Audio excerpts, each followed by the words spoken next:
राधा गोविंद राधे जय राधा गोविंद राधे जयो निताय गौरंग जयो निताय गौरंग निताय गौरंग जयो निताय गौरंग जय निताय गौरंग जय निताय गौरंग निताय गौरंग जय निताय गौरंग जयो लक्ष्मी नारसिंह जयो अनंत देव लक्ष्मी नारसिंह जयो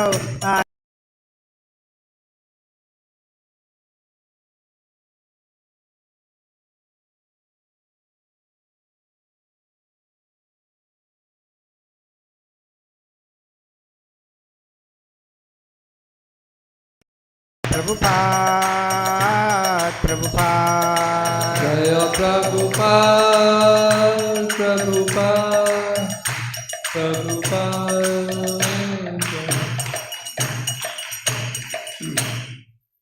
जय विष्णुपाद परम सपरिव्राजकाचार्य स्तोत्र शिष्यमत his divine grace Bhaktivedanta Swamy Srila Prabhupada ki, ISKCON Deputy Founder Acharya Srila Prabhupada ki, Grantharaj Srimad Bhagavatam ki. Om Namo Bhagavate Vasudevaya. Om Namo Bhagavate Vasudevaya. Om Namo Bhagavate Vasudevaya. Narayanam Namaskritya Naran Chaiva Narottamam Devim Saraswatim Vyasam Tato Jayamudirair Nashtaprayeshu Bhadreshu Nityam Bhagavata Sevaya Bhagavati Uttama Shloke Bhaktir Bhavati Naishtiki. Reading from Srimad Bhagavatam, Canto number 3, chapter number 24, text number 21 to 26. 21 to 25, I'll read myself, there's no purport. Gata shata dhritau krishata kardamo tena choditaha yathoditam swadhuritri kratad vishvashrajam tataha. Translation. O Vidur, after the departure of Brahma, Kardama Muni, having been ordered by Brahma, handed over his 9 daughters as instructed to the great sages who created the population of the world. Marichau katam pradad anusuyam athartraya shraddham angirse yachat pulastayas havir bhuvam Pulahaya gatim yuktam ritave cha krityam satim kyatim cha bragave ischad yashishtayapi arundhatim. Translation. Kartum Muni handed over his daughter Kala to Marichi and another daughter Anusuya to Atri. He delivered Shraddha to Angira and Havirbhu to Pulastya. He delivered Gati to Pulaha, the chaste Kriya to Krito, Khyati to Bhrigu, and Arunadhati to Vashishtha. Atharnavaye adhichantim yaya yagno pitanvate viprabhisyan pradobhayan sadaran samalayata. Translation. He delivered Santi to Atharva. Because of Santi, sacrificial ceremonies were well performed. Thus he got the foremost Brahmanas married and he maintained them along with their wives.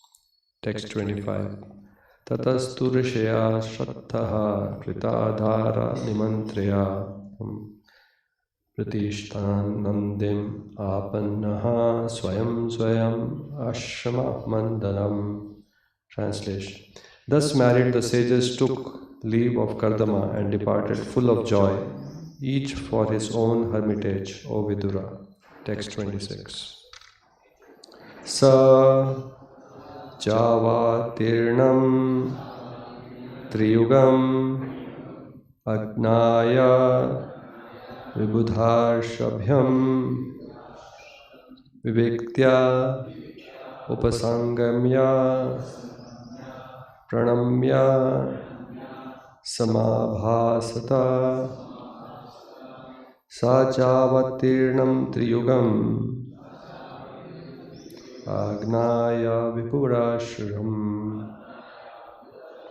Vivektyapasangamya Pranamya Samabhasataha.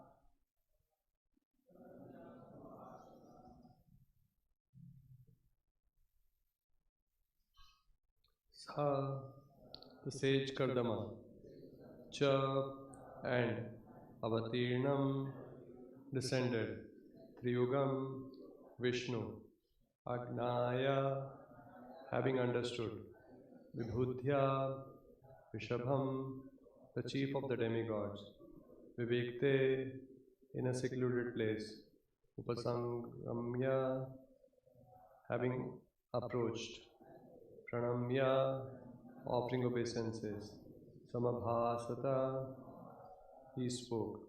Translation and purport by His Divine Grace A.C. Bhaktivedanta Swamy Srila Prabhupada. Translation. When Kardama Muni understood that the Supreme Personality of Godhead, chief of all the demigods, Vishnu, had descended, Kardama Muni approached him in a secluded place, offering obeisances, and spoke as follows. Translation with repetition. When Kardama Muni understood that the Supreme Personality of Godhead, the chief of all the demigods, Vishnu, has descended, Kardama Muni approached him in a secluded place, offering obeisances, and spoke as follows. Lord Vishnu is called Triyuga. He appears in 3 yugas, Satya, Tretya, and Dwapara. But in Kali Yuga he does not appear. From the prayers of Prahlad Maharaj, however, we understand that he appears garbed as a devotee in Kali Yuga.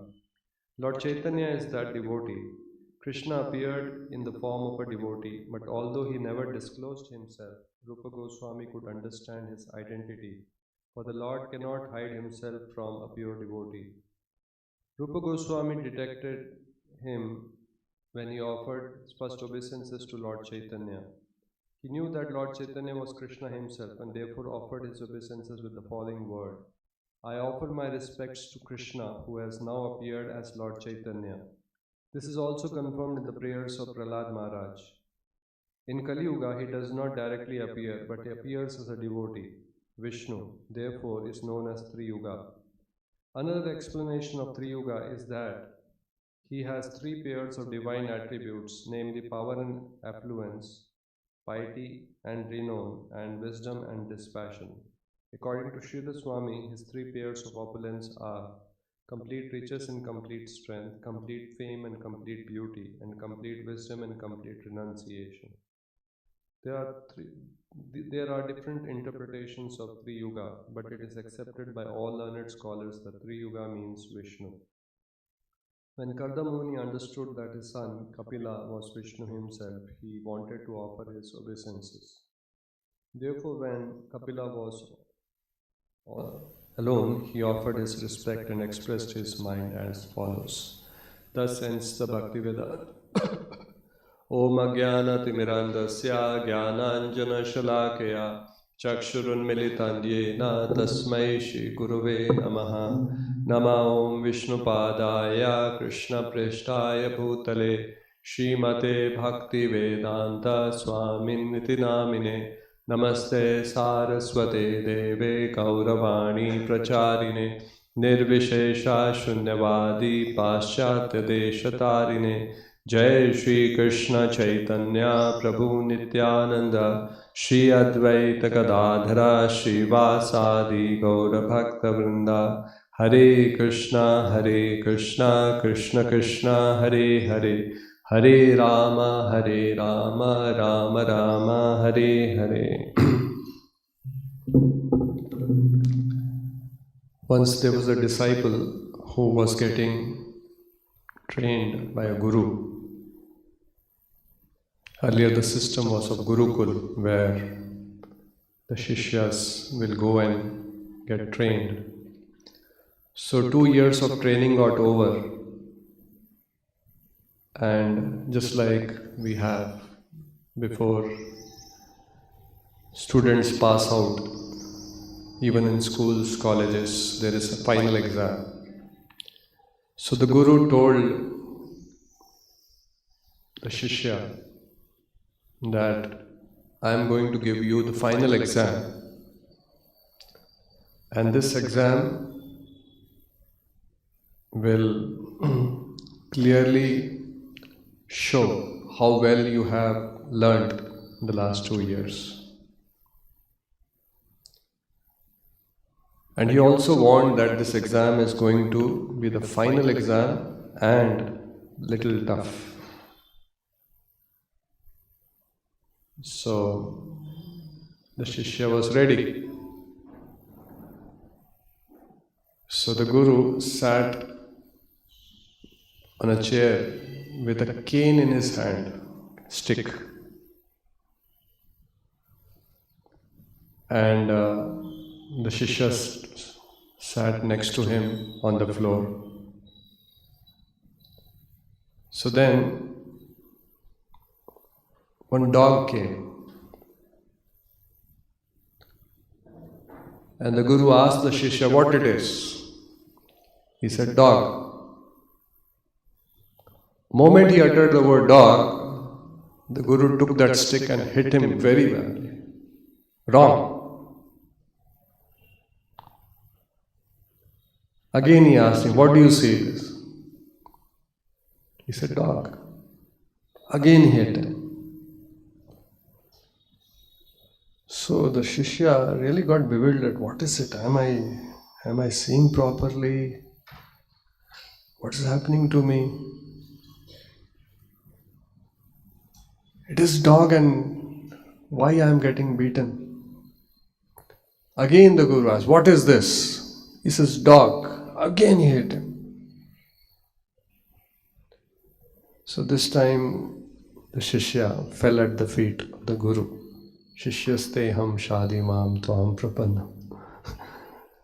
He understood that some test which he is not able to understand. So then the Guru took out the costume. Just like in theatre, in drama we have costume. Somebody is dressed as Ravana, somebody is dressed as Kumbhakarna. So he removed the dress from that cat, and inside from that dress came out the cat, which was wearing the costume of a dog.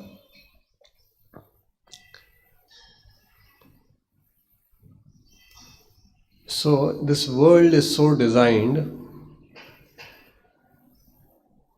even though we are seeing, we are not seeing the reality.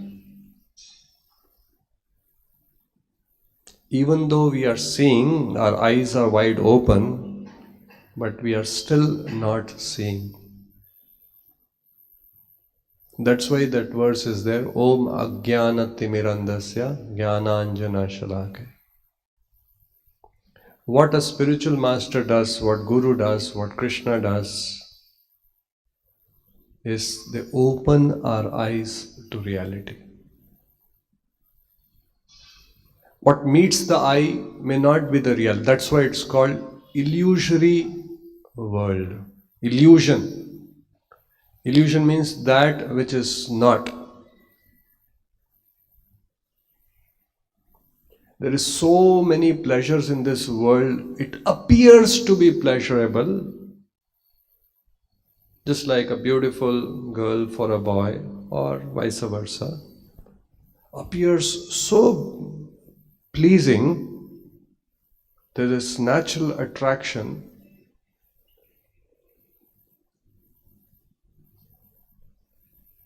But that pleasure is not real pleasure, it's illusory pleasure. And there are many verses in the Bhagavatam describing how pumsa striya mithuni bhavametam.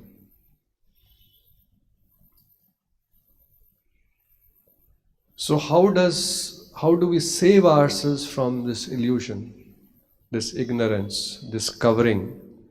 Maya means it has two, Avarnatmika Shakti and Prakshapatmika Shakti. It covers the real knowledge. It covers the reality.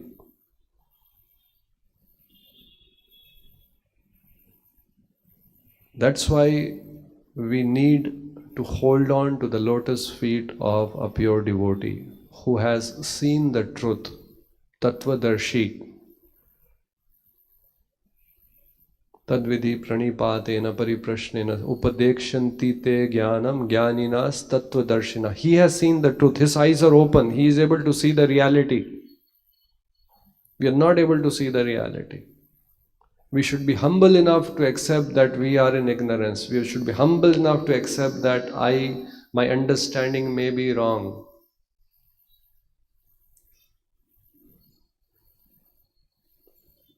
In this world, everywhere, everyone wants evidence, but in spiritual life, a Tattvadarshi, a Guru, once he approaches, there are many seeking, we are not able to see, neither we will be able to find evidence. Nor it is blind faith.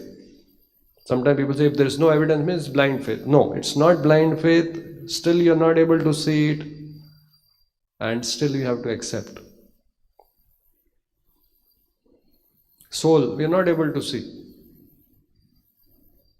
Although scientists are trying to find evidence, but it is Shastra Chakshu. We have to see from the eyes of Shastras, not necessarily from the blunt eyes.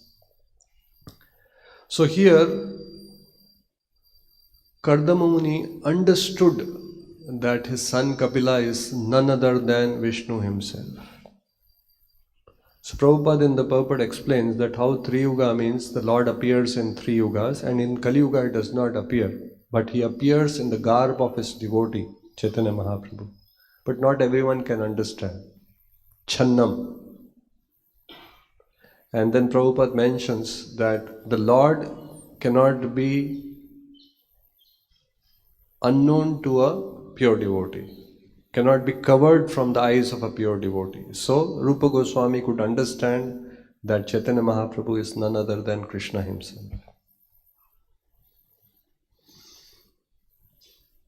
So if we don't take shelter of a pure devotee, why Prabhupada's purports are required? Why daily reading is required? Even if we don't have purport, we cannot understand. We may not be able to, not that we cannot, we may not be able to understand. So somebody whose eyes are open, who is able to see the reality, who is able to see the truth, who is able to see what is being told, more so knowing that this requires some explanation, otherwise the reader will get misled. That's why a pure devotee, Bhaktivedanta purports is important.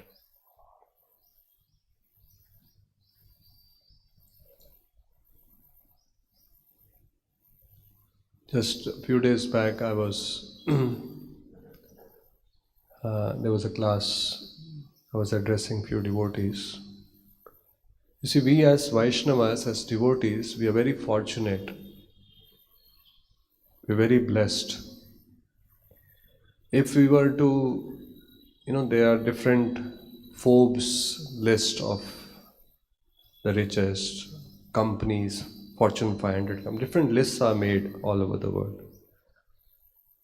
If we were to make a list of the most fortunate people in this planet, or for that matter in the universe,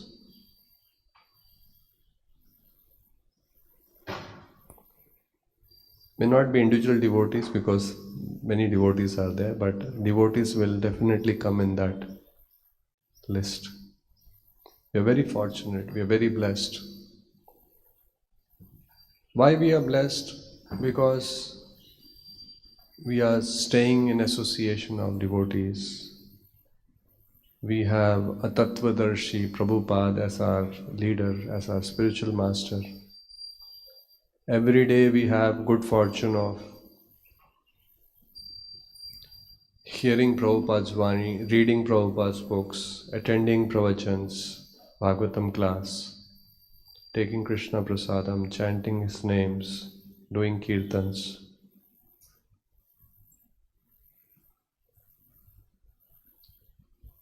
All transcendental richness we can accumulate at every step. Just like the class will get over, we can honor prasadam. After that, we engage ourselves in Krishna's service. We deal with Vaishnavas. We speak to others about Krishna. Outside people, even if they want to somehow directly, indirectly connect with Krishna, sometimes it becomes difficult. Many times people can at best give the results of their activities, donate something, but the activity per se may be ugra karma.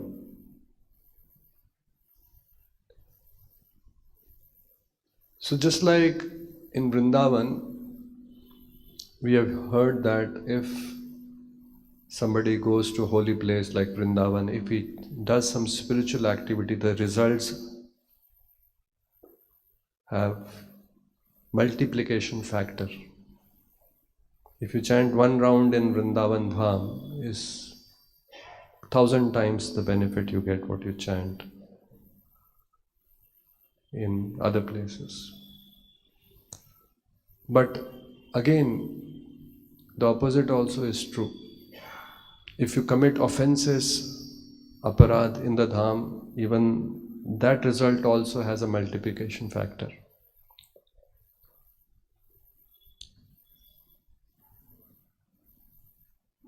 So even in Vaishnava community, in devotees of this thing, yes, everything is great in our lives. We are very fortunate.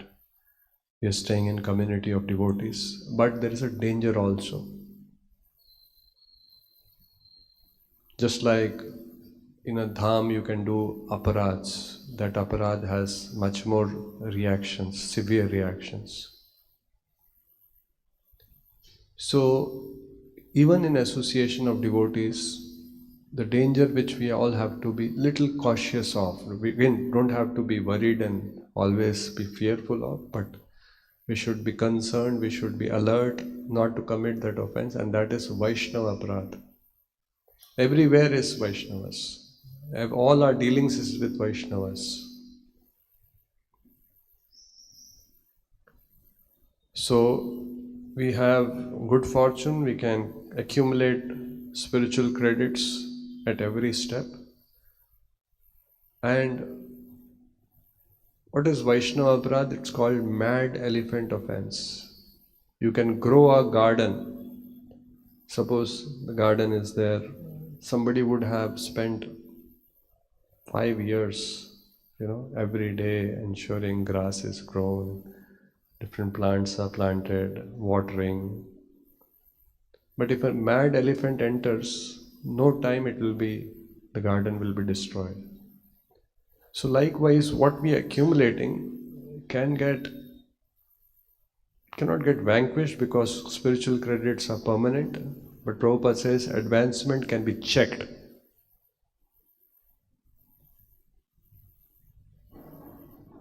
Just like we have example of Durvasa Muni, Ambarish Maharaj. So we can, if we are not careful, if we are not alert, we can commit Vaishnava aparadh. And Vaishnava Aparadha is very dangerous, it's mad elephant offense. Actually, many times our advancement is because they say, even if we unknowingly, unintentionally do spiritual activities, there is credit. Just like Prabhupada gives example of somebody, forget about chanting attentively, somebody is saying Haram, even he is getting credit. Somebody comes and pays obeisances without any feeling, just mechanically, just ritualistically, still there is benefit. So every step there is benefit. You take prasadam, you honor prasadam, you don't even know the potency of prasadam, you eat it, you will benefit. So what can go wrong in the life of a devotee is the aparads, the offenses.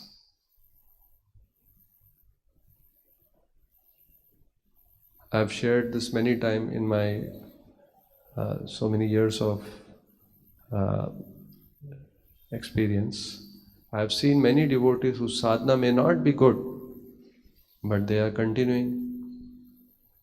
But there's some devotees I've seen even with good sadhana, but somewhere they went in wrong direction of thinking, started blaspheming, started criticizing, and some of them even left. So this is very clear, aparads, mad elephant offense. That's why it's called. So the example is, Prabhupada also says, it ransacks the garden. So there was one verse which we were discussing in a class. How do we protect from Vaishnava aparadha? We should know that each one of us have a nature.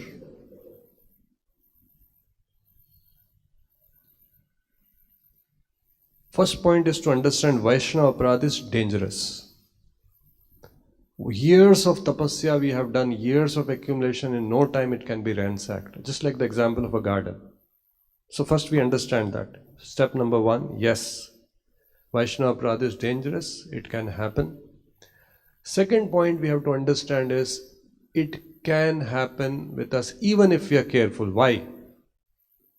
We can end up doing Vaishnava aparadha even if we are careful, even if we theoretically know that it is dangerous. We can read it 100 times daily. Prabhupada's purports, Vaishnava aparadha is dangerous, mad elephant offense. Daily we read, we mug up, we keep repeating, but still we can end up committing Vaishnava aparadha. Why? Because all of us have a nature. All of us have some habitual responses. If you go into yantra level, there are some neural networks. That's how this yantra is designed. For everything we do, every decision, the way we act, we don't consciously apply our mind.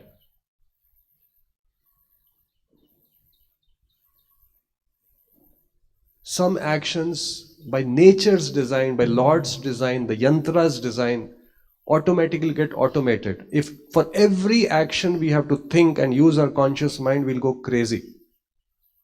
Morning when you get up, you're groggy, your eyes are, you're feeling very sleepy. But you go to this thing, you will put the right amount of toothpaste on the brush. You will brush. You will not put the brush because you're sleepy, you'll put the brush in the ears. But you've not applied the conscious mind where to put the brush. Think about it. You're not consciously thought how much toothpaste I should put. All this is automated. Then you put in the mouth, left side how many times, right side how many times. You're not thinking. Then or top and down. When it is over, when it is enough, when to put water, how much water to put. It is all habits. And each habit has a habit loop in our brain. This is at a yantra level. Because this body is a yantra. Yantra rudhani mayaya. Yantra means machine. Machine means there are some, just like in a machine there is some parts which are all connected. So, many times, this is very important for us to understand, there is a knowing-doing gap. This gap is called knowing-doing gap. What is this knowing-doing gap? You know that this is wrong, but still you end up doing. You know I should not be eating so much, but you end up eating. You know that morning when the alarm rings, I'll immediately get up, but you end up snoozing the alarm and sleeping for some more time. And sometimes that guilt feeling comes, why I am doing like that? Why it is happening to me? As if there is another personality, which is also a fact. Different selves are there. Mind self, body self. Different personalities in the same body, ego self. So there is something called as knowing-doing gap. Somebody is getting very angry. He says, and he has read Prabhupada's purports that anger, and there is a verse which says there are 3 gates leading to hell: lust, anger and greed. I should not get angry. No, I should not get angry. But just by knowing and just by deciding I will not get angry, it is not that he will be able to control his anger. And we have a lot of experience of that. Do we have experience? Yes or no? There's a knowing-doing gap.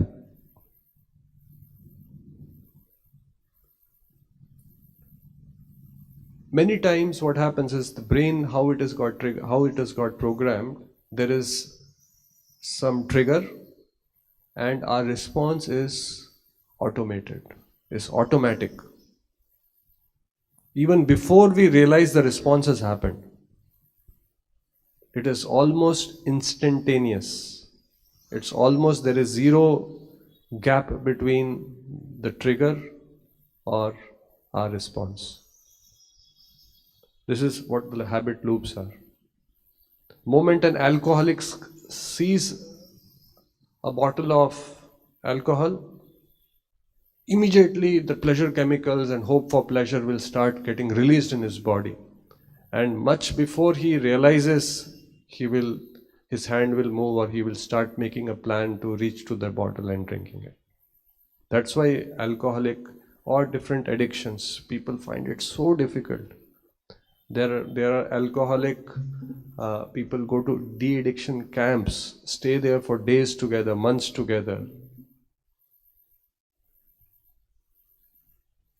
For us, it may be alcohol. Why? We're not getting attracted or not. But somebody who has that behavioral loops in his mind, for him it may take months and years together to come out of it. For us, it is a bottle is a.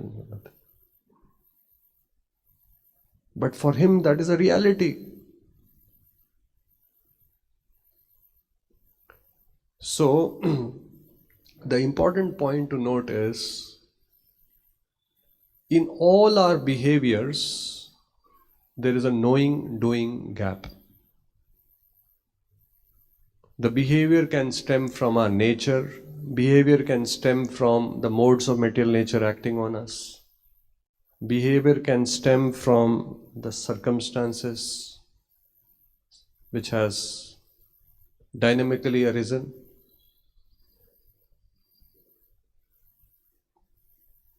At times, we can end up doing something which we know is wrong. We can shout at someone. We can speak certain words. It came out in a fit of anger. And later on we realize it is wrong. I shouldn't have spoken like this. So there are 2 things which is very important. First, to realize the mistake has happened. And I am saying mistakes will happen till we become pure devotees, till all the yantra gets purified. No matter how careful we are, depends on how much, what programs are, what vasanas are there in our system.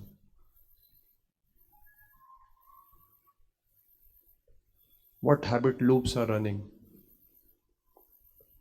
So when we realize mistake, And again, humility is required to realize that yes, mistake has happened.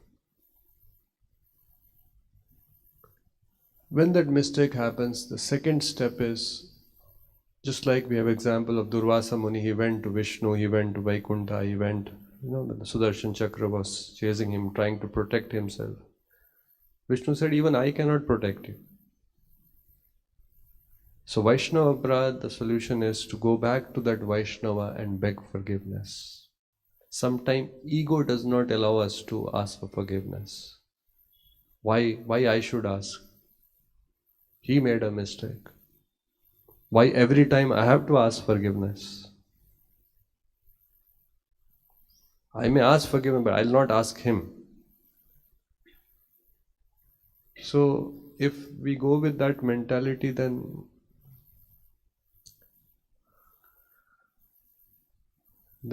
all the, just as I said, Vaishnava Aparadha, inadvertently, unknowingly we have committed, we'll have to suffer the consequences. Our advancement may be checked. So first, understand there is a knowing-doing gap. You may realize, you may say that I will not get angry, but there could be some occasion in festivals, arrangements are going on, lot of things is there, you will get angry. To err is human. To make a mistake is as part of our conditioning. Conditioned soul means 4 defects. Till we become pure devotees, conditioning is there. Material conditioning. And these 4 defects will also lurk in the air. Cheating propensity. We may tell a lie. We may shout at someone. We may use some bad words.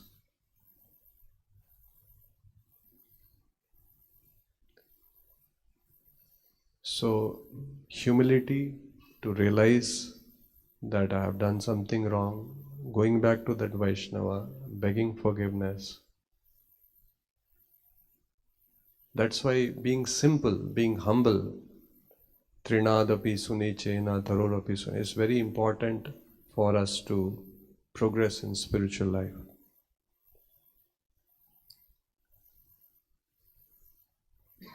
And never be overconfident that my understanding may be right. Why never be overconfident? Because we are subject to illusion. We may not be seeing the reality. We are seeing something, we are very confident what I am seeing is the truth, but it may not be the truth. Just like that example of, he's seeing dog, but it is not dog, it's cat. There is a covering. In one sense, we are also not wrong. And Maya's duty is to cover our real knowledge. What we are seeing, what we are saying, no, she is beautiful, very beautiful, it's very pleasurable. No, don't talk. The Shastric injunctions, principles are there, we have to follow. No, I'm getting rasa. How can you deny? How can you say this? But it is illusion. It requires humility to accept, yes, karishe vachanam tava. It may not be Arjuna's mind, according to his thinking, what he is able to see, what he is able to comprehend, what he is able to gather. My own relatives, how can I kill? I'll be the cause of ruining the dynasty. It's all true. What he is thinking is true. But from another perspective, it is totally wrong. That's why Krishna in the second chapter, how come these impurities have come upon you? So we all have impurities, we all have agyan, we all have ignorance.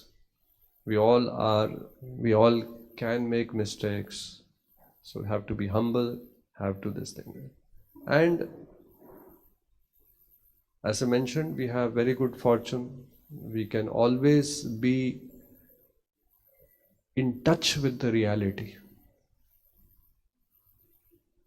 See, devotee life means always in touch with the truth, absolute truth.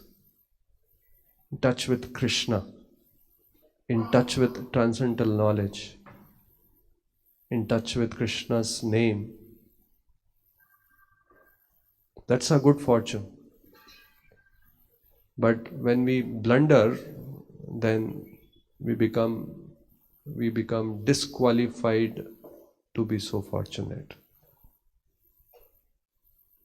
That's why a time can come when you don't feel like chanting. The holy name is this thing. Sadhana becomes mechanical, becomes a burden. Getting up in the morning becomes difficult.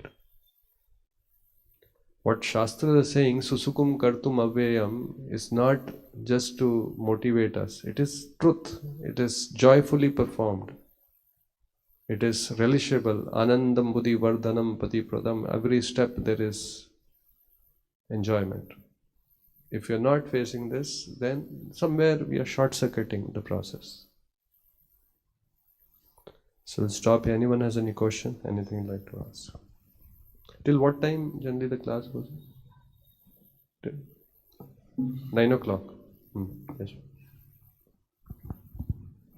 Hare Krishna Prabhu. Prabhu, something happens. I may not feel that is an offense for him, but he feels that as an offense. I have offended him. How to understand? So one thing is, very good question. I have done something, he has felt offended, but I don't know that he has felt offended. Am I right? That's the question. So not much can be done in that because you don't know that he has got offended. Now let's take a scenario where you came to know that he has got offended, but you think you have not offended. Possible, no?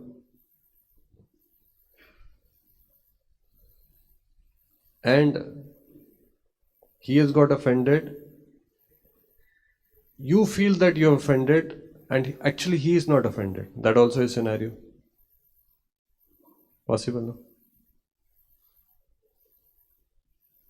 You made a mistake, the other person got offended, but you don't know that you have made a mistake, is scenario 1. Scenario 2 is, you made a mistake, the other person got offended, and you also realize that you have made a mistake. Third is, you did some action, you know that you have made a mistake, other person did not notice. You spoke some harsh word, but other person did not take it seriously. He didn't get affected at all. Any fourth scenario is possible? He made a mistake, but he don't understand, but I got the offense. So that the same thing now is repeating in the reverse side. Anyway, 3 scenarios. If we apply our mind, we may get some more scenarios.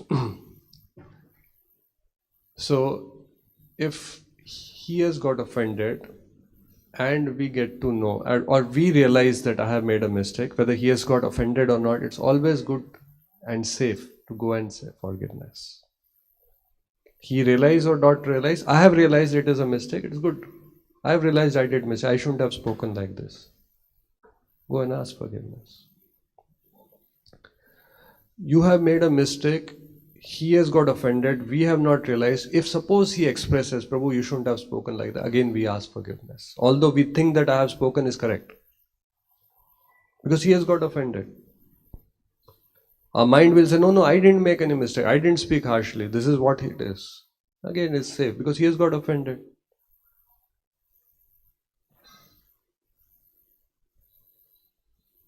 At the end of the day, we should not displease Vaishnavas. Other person may be sensitive, oversensitive. So we can always ask, Prabhu, I'm sorry. And if he has got offended and we don't realize, it is dangerous. If he expresses, it is safe for us, we can go and ask. If he has got offended, we don't realize and he doesn't tell us, then it's dangerous. Because it is a blind spot. We don't know that we don't know. Because Vaishnavas also are tolerant. They may not speak back. So that's why I said Vaishnava community, it can be little dangerous. Again, we don't have to be fearful. Danger means, just like aparadh in dham, it is more. So that doesn't mean that people will not go to dham. Just that we have to be careful. When we go by flight, it is dangerous. Something goes wrong, 35,000 feet. But still people go. There's advantage of going. So we have to understand this Bhagavatam pastime, which are the Chitraketu pastime, all this Parikshit Maharaj, how to deal with devotees, how to deal with these circumstances. It's a learning for us. Any other question? Hare Krishna Prabhu. After asking like a forgiveness from a devotee, so what we have to expect, like a forgiveness, or else it's done like? No, we do our. Krishna says you have the right to do your duty. You should not be attached to result. Now the devotee may say, "Okay, I have forgiven you," or the devotee may not forgive, but we have done our duty. He may say, "No, you deserve to be punished. I will not forgive you." How can you say it like that? So we do our duty. The result is that he has completely forgiven and he has completely blessed you. That may not happen, may happen. Why it may not happen? Again, he has some behavioral groups learning in his mind. His nature also is there. Everyone is conditioned to different degrees. This principle of not being attached to result and doing a duty, Krishna repeats many, many times in the Gita, because it's a very, very... Otherwise, if we don't follow this principle, we'll get frustrated. Sometimes people, because the result they don't do the duty. Or sometimes when they do the duty and result don't, they'll get frustrated. What Krishna is saying, do your duty, irrespective of the results comes or not.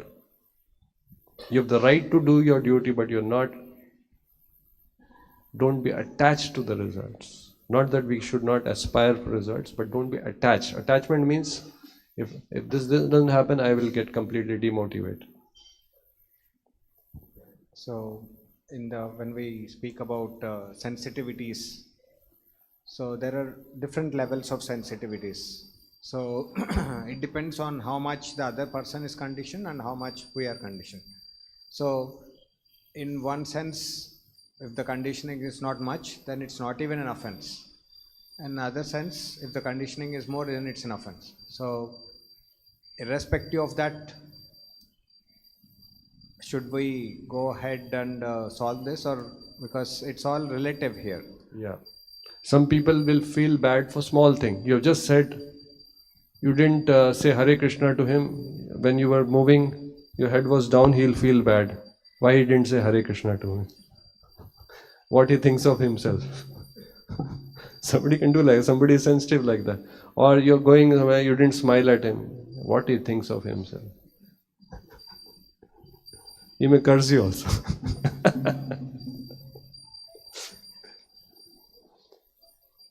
Again, see, ours is Buddhi Yoga. We know the principles, right? Principles we know, and then Buddhi is required. Intelligence is required. Some bit of guidance is required. When in doubt, we can ask senior Vaishnavas how to deal with this situation. Not everything we can get from our logical mind. So broad principles are there, application. Even Prabhupada's thing, why sometimes we feel contradictory quotes apparently. On one place Prabhupada saying don't marry, other places he says yes, Grahastha ashram is this thing, if you cannot control, get married. So it looks like Prabhupada is confused. It is not, because there is a principle, and in different situations there's an application of the principle. So the principle what we are talking about is, we have to, if we have done mistake, we have to beg forgiveness. That's a principle. Application of the principle, there are so many permutation combinations. He is sensitive, not sensitive. I spoke harshly. I spoke the right word, but the tone was not okay. I didn't mean it. I told this thing, but he thought differently. The principle is, we should not offend. Principle is, we should be humble. Principle is that we should not hurt somebody. And application of that principle, there are so many factors come in play. Somebody could be super sensitive. As I mentioned, you don't smile, the person can get offended. That your life will become miserable. So again, we don't have to, if he feels bad, then it is his karma. I didn't make any mistake. But we have to be humble enough. Our ego should not come in. I can never make mistake. I don't make mistake. I can make mistake. I do make mistakes. And even if I have got a sense that I have made a mistake, better ask forgiveness. Sometimes ego comes in play. No, I didn't make mistake. I didn't say like that. It is his mistake. So that should not come in play. Moment I sense, yes, there is some mistake, something I have done wrong. Maybe I spoke harshly. Ask forgiveness. So we'll stop. Granthraj Srimad Bhagavatam ki Srila Prabhupada